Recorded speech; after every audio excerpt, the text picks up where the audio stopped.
I'm Anna. Why aren't you cooking?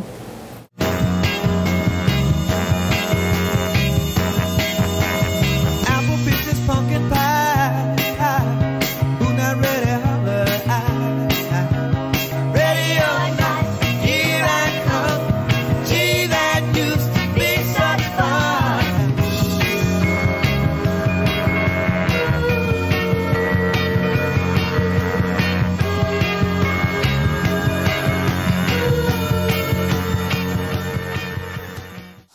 Hi, today we're going to be making shakshuka. Shakshuka isn't something many people have heard of. It's Israeli and they eat it for breakfast or lunch. It's made from chopping up peppers and tomatoes and onions and garlic and sauteing it up all in a big saucepan and cooking eggs in it. First, we'll start by cutting up the peppers. Now, we cut up peppers back when we did orange chicken, so we're basically going to do the same thing.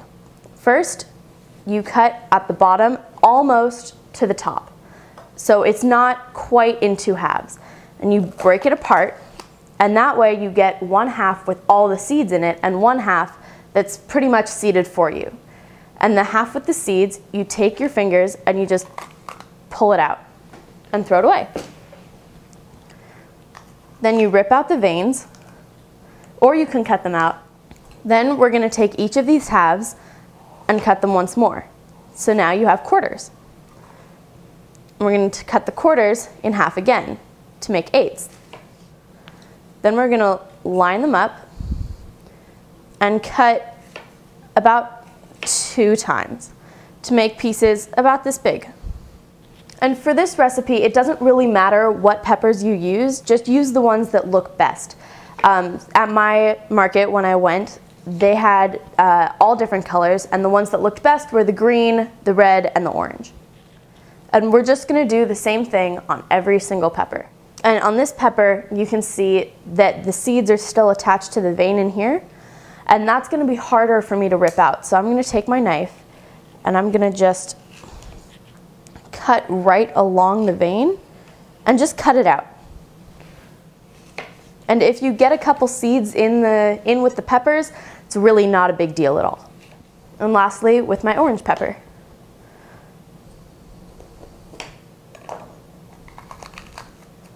And you want to make sure that you're cutting all the peppers roughly the same size, and that way they'll have the same amount of cooking time. Okay, so now we're going to chop the tomatoes. Chopping tomatoes is sometimes a tricky business because they have a very, very tough skin, and in order to get through it, you need a very, very sharp knife, which can be a blessing and a curse. A sharp knife is great because it cuts through things easily, but that also means that it cuts through fingers very easily. So you do have to be very careful. So I'm going to cut the tomato in half. Oh, it looks fantastic. And then I'm going to cut it again in half.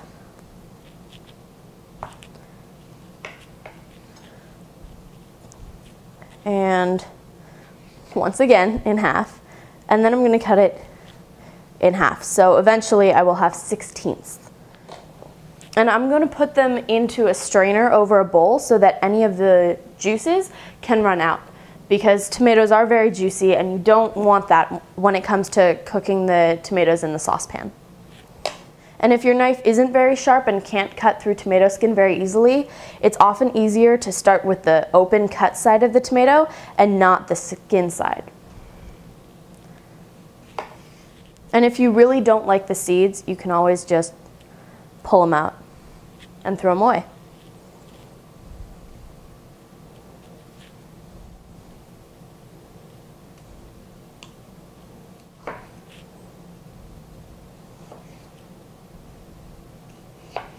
And after I've cut up one tomato, I'm going to take, all of the juices will have drained, and I'm going to take it and put it into a different bowl.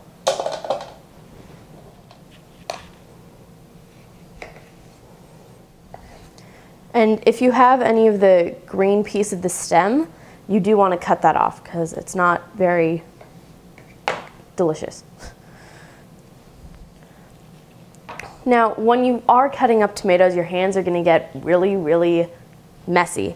You know, tomatoes are very juicy and your hands will get covered in tomato juice, but it's worth it because tomatoes are delicious and they're healthy and they're beautiful to look at also. Okay, so I've put my last tomato into the strainer to strain, and now you can see my cutting board is full of tomato juice and tomato seeds. So I'm just gonna scoop all of that up as much as I can, you know, the solid pieces, and just throw it away. And then I'm gonna take my cloth, dry my hands off a little bit, and just wipe down my board. Okay, so now I'm going to turn my board over so that I can cut onions and garlic. In my family, you know, the onions and garlic stink up the cutting board, and so we cut onions and garlic on one side and we cut everything else on the other side. So just the same way that we did when I cooked orange chicken, we're gonna cut up the garlic, and the easiest way to break open a head of garlic is to take your knife and put it in kind of into a crack, and then you can break it off. And we're gonna use 2 cloves of garlic. Whoa. And one of the easiest ways to cut garlic and to peel it, put your knife on top and just smash it.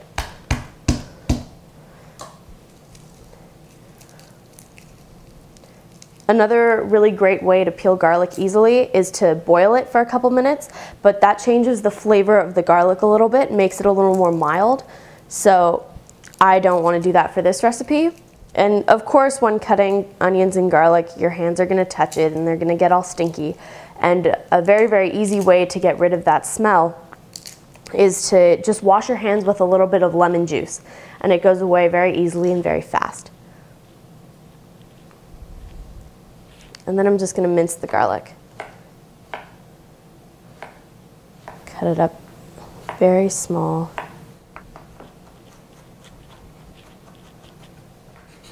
I'm just going to take my garlic and put it into my bowl. And now it's time to cut onions. Now, onions are always troublesome. They make everybody cry, and I'm very, very sensitive to onions. But a very, very great way to make sure that you don't cry nearly as much is if you go put them in the refrigerator for a few minutes. Then they don't sting as much when the fumes hit your eyes. So I'm just going to cut it in half.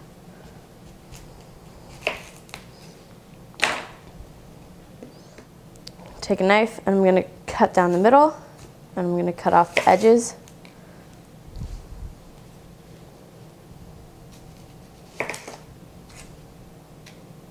Cut down the side just a little bit so that I can peel it. You just take off the outer layer. Throw that away. And then I'm just going to cut it in half and in half. Just like that. And I'm going to separate it.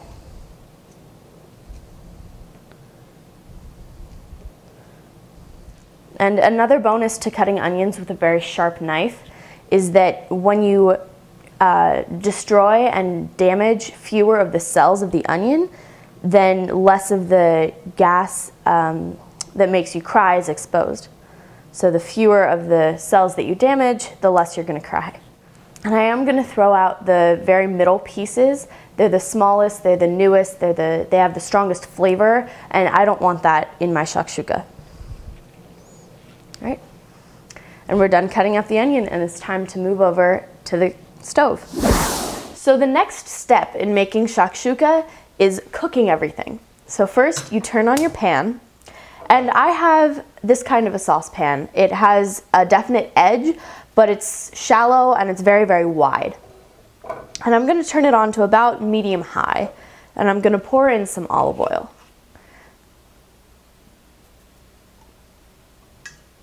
Not a ton, because you will have a lot of moisture from all of the vegetables. And I'm just gonna take it, coat the bottom with it a little bit. And if it doesn't perfectly coat the entire bottom, that is fine. It'll look just about like that. And I'm gonna wait until that gets nice and hot. And the best way to tell if it's really hot is dipping your fingers in a little bit of water, which I have over here, and just flicking them into the olive oil. And if they don't make a sound, your olive oil is not hot enough. But if they pop and, you know, the olive oil goes everywhere, it's too hot, and you should either wait a couple minutes for your olive oil to cool down and turn your burner off, or you should start fresh. Once it starts to pop and sizzle a little bit, you know that your olive oil is the perfect temperature. And while your olive oil is heating up, it'll become a little less viscous and more runny, and that way you can really just shake it around and it will coat the whole pan. And now after a few minutes, put some water in it, and if you can hear a little pop and sizzle, that is the perfect amount. And I'm going to turn my burner down a little bit, and I'm going to throw in all of my onions.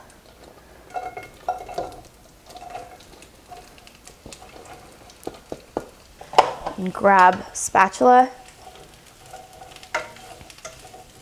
and move them around a little bit, saute them a little bit. You want them to get kind of, you want them to get really soft.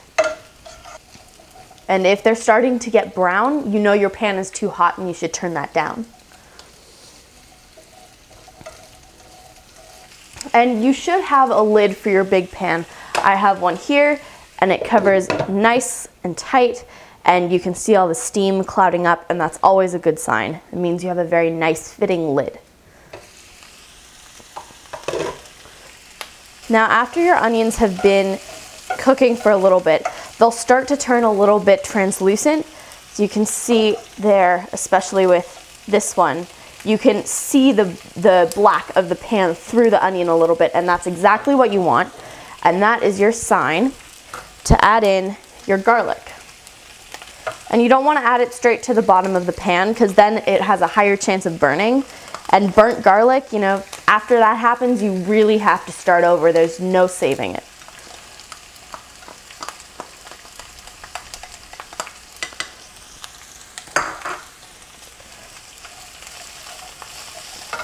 And just stir that around.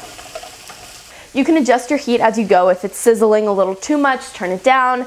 If you think it's not sizzling enough, you can turn the heat up. And I said before that I didn't want it to brown. However, if a couple edges are getting brown, that's not a big deal. You just don't want really brown, goldeny, caramelized pieces of onion.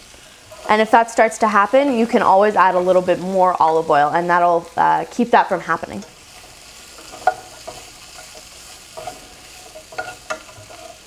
All right, and now after a few more minutes, you will be able to tell that your onions have gotten soft, and that's your sign to add in your peppers.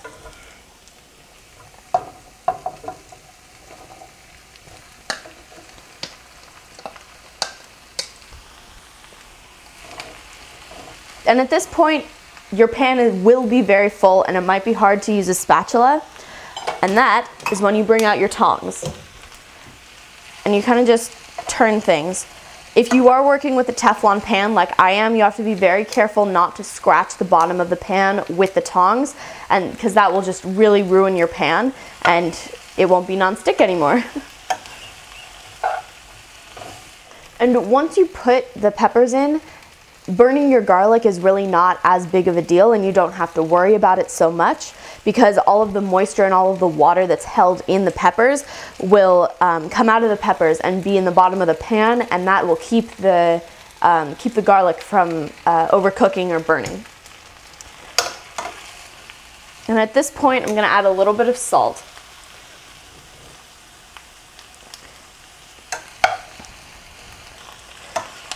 Now, I keep my salt on the stove in what's called a salt pig.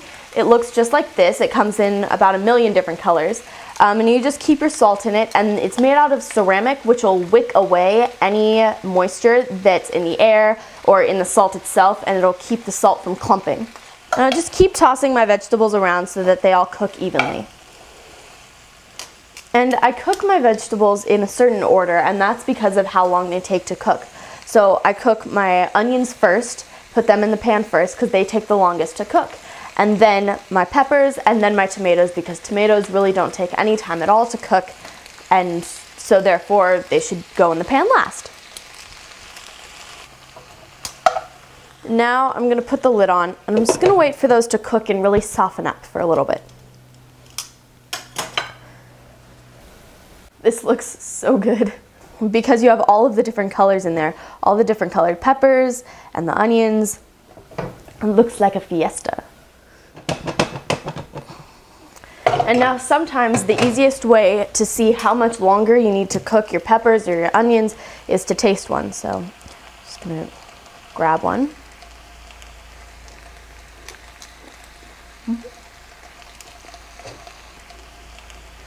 It tastes really good.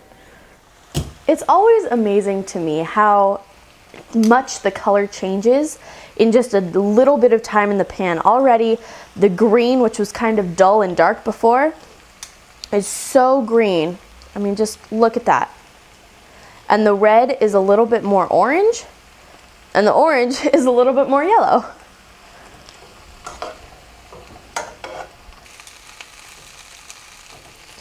Okay, and now we're gonna add our tomatoes.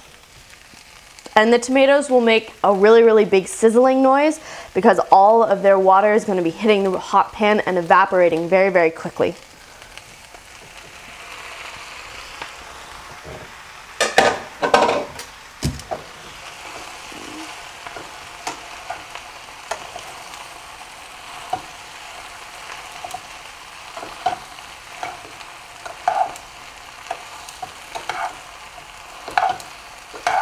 All right, and after I added the tomatoes, I'm gonna add some more salt. It's very, very important to not undersalt your foods. Salt not only makes things salty, but it brings out flavor. And that's why there's salt in cookies. And right about now, when the skin's starting to come off of some of your peppers and your tomatoes, I'm gonna take some of the vegetables out.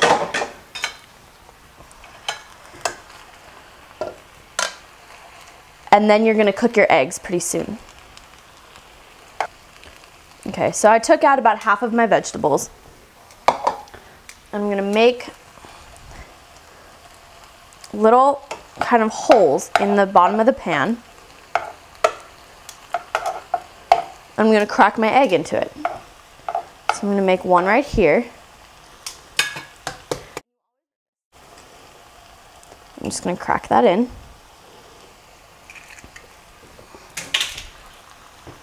And then I'm going to make a hole in another spot. I'm going to crack my egg on a flat surface. Crack that in. I'm going to grab a little salt and salt the top of the egg. And then I'm going to grab my lid and put my lid on until the top of the egg has become completely white. And sometimes you'll see that one egg has become white on top and the other hasn't. And that's probably just because it's in a hotter part of the pan. So you can flip your pan around and then so that the eggs are in the other spot. And the other egg should start to get white on top also.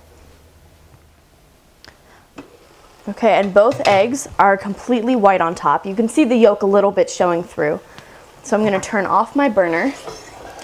I'm gonna grab my spatula and kind of get in here. Sometimes hard to do with a very full pan. And grab my egg, put it on the plate, and grab my other egg, and put that on the plate as well. And then you would just want to grab all your vegetables and put them around.